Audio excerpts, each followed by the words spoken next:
مہمان اللہ کی رحمت۔ اشرف صاحب تھکے ماندے گھر لوٹے تو دیکھا کہ ان کا 12 سالہ بیٹا کاشف اپنی ماں سے الجھ رہا ہے۔ کیا ہوا بھائی، آج موڈ خراب کیوں ہے؟ انہوں نے بیٹے سے پوچھا۔ ہونا کیا ہے پاپا، ابھی کچھ دن پہلے بڑی آنٹی اپنے بچوں کے ساتھ 10-12 دن ہمارے گھر پر رہ کر گئی ہیں۔ آج ماما جان چھوٹی آنٹی کو فون پر کہہ رہی تھیں کہ ہمارے پاس کب آ رہی ہو۔ پھر کیا ہوا؟ کاشف کے پاپا نے کہا۔ ہونا کیا ہے، ہم ماما سے پاکٹ منی مانگیں تو 10 روپے پکڑا دیتی ہیں۔ اگر کہیں کہ 10 روپے سے کیا آتا ہے تو کہتی ہیں تمہارے پاپا پرائیویٹ کمپنی میں ملازم ہیں، کوئی بینک کے مالک نہیں۔ بھئی مہنگائی کے اس دور میں 10 روپے بھی غنیمت ہے۔ وہ تو ٹھیک ہے، آنٹی کے بچوں کو تو 20-20 روپے دیتی ہیں اور نان چنے دہی بھلے اور بریڈ بھی کھلاتی ہیں۔ کاشف نے جواب دیا، بھئی مہمان تو اللہ کی رحمت ہوتے ہیں، ان کی خدمت کرنا پیارے آقا صلی اللہ علیہ وآلہ وسلم کی سنت مبارکہ ہے۔ بات تو ٹھیک ہے آپ کی، مگر اپنی پاکٹ بھی دیکھنی چاہیے۔ آپ کی سیلری 20,000 روپے ہے، اگر ان پر 2,000 خرچ کریں تو ظاہر ہے بجٹ خراب ہوگا اور مہینے کے آخر پر کسی کے سامنے ہاتھ پھیلائیں گے۔ نو ٹینشن، ادھار کا سلسلہ چلتا رہتا ہے، جب سیلری آئے گی انہیں دے دیں گے۔ جو مہمان آتا ہے وہ اپنی قسمت، اپنے حصے کا رزق ساتھ لے کر آتا ہے، اور تمہیں پتہ ہے بظاہر مہمان کے آنے سے بجٹ خراب ہوتا ہے، مگر اس کے عوض اللہ تعالیٰ اس گھر پر رحمتوں کی بارش کر دیتا ہے۔ وہ بظاہر نظر نہیں آتی مگر وہ گھرانہ خوش رہتا ہے۔ ایک مرتبہ ہمارے پیارے نبی حضرت موسیٰ نے اللہ تعالیٰ سے پوچھا، اے میرے رب، جب تو خوش ہوتا ہے تو کیا کرتا ہے؟ اللہ تعالیٰ نے فرمایا، مہمان بھیجتا ہوں۔ دوسری بار پوچھا تو اللہ تعالیٰ نے فرمایا، بیٹیاں دیتا ہوں۔ تیسری بار پوچھا تو اللہ تعالیٰ نے فرمایا، بارش دیتا ہوں۔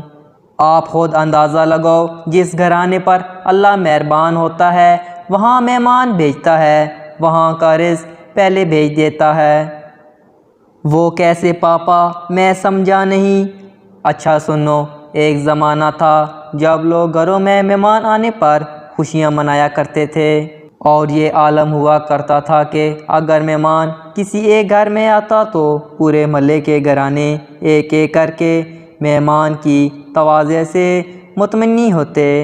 مہمان دوسرے گھر آنے کی دعوت قبول کر لیتا تو اس گھر میں خوشی کی لہر دوڑ جاتی۔ کسی مجبوری کی وجہ سے وہ دعوت قبول نہ کرتا تو اچھے اچھے پکوان پکا کر اس کے گھر میں پہنچائے جاتے تھے۔ کیا اچھا زمانہ تھا اور کیا اچھے لوگ تھے۔ زمین پر بچھی چٹائی پر دسترخوان لگتا تھا، جس پر مکئی یا جوار کی روٹی، لسی کا گلاس اور مکھن رکھ دیا جاتا تھا، اور اگر پاپا جان آج کون سا دور ہے؟ دودھ لسی مکھن کا، پیزا برگر کا دور ہے۔ بھئی وقت وقت کی بات ہے۔ اچھا ایک اور واقعہ سنو۔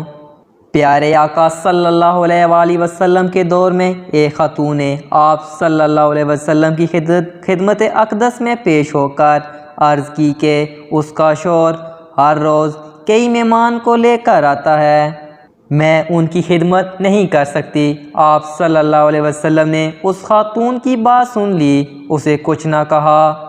کچھ دنوں بعد آپ صلی اللہ علیہ وآلہ وسلم نے اس کے شوہر سے کہا وہ ان کے گھر مہمان بن کر آنا چاہتے ہیں، کیونکہ اس شخص نے جب اپنی بیوی کو بتایا تو اس خاتون خانہ کو بے حد خوشی ہوئی۔ اس نے سوچا کہ میں نے جو پیارے آقا صلی اللہ علیہ وآلہ وسلم سے شکایت کی تھی، شاید میرے شوہر کو سمجھانے آ رہے ہیں کہ مہمان نہ لایا کرو۔ تاہم پیارے نبی صلی اللہ علیہ وسلم نے کھانا تناول فرمایا اور صحابی سے کہا کہ میں جب گھر سے جاؤں گا تو تمہاری بیوی مجھے جاتے ہوئے دیکھے۔ جب آپ صلی اللہ علیہ وسلم تشریف لے گئے تو اس خاتون خانہ نے دیکھا کہ آپ صلی اللہ علیہ وسلم کے پیچھے حشرات اور بلائیں بھی گھر سے باہر جا رہی ہیں۔ آپ صلی اللہ علیہ وسلم نے اس گھرانے کو درس عظیم دیتے ہوئے کہا کہ جب مہمان گھر سے روانہ ہوتے ہیں تو ان کی برکت سے گھر میں موجود بلائیں بھی گھر سے چلی جاتی ہیں، اس لیے مہمان کی قدر و منزلت کرنی چاہیے۔ سبحان اللہ، کاشف کے منہ سے نکلا، سوری پاپا جان، اب میری سمجھ میں آ گیا ہے کہ مہمان اللہ کی رحمت ہوتے ہیں۔ مہینہ بھر رہیں۔ ننھی سیرش نے کہا، سبھی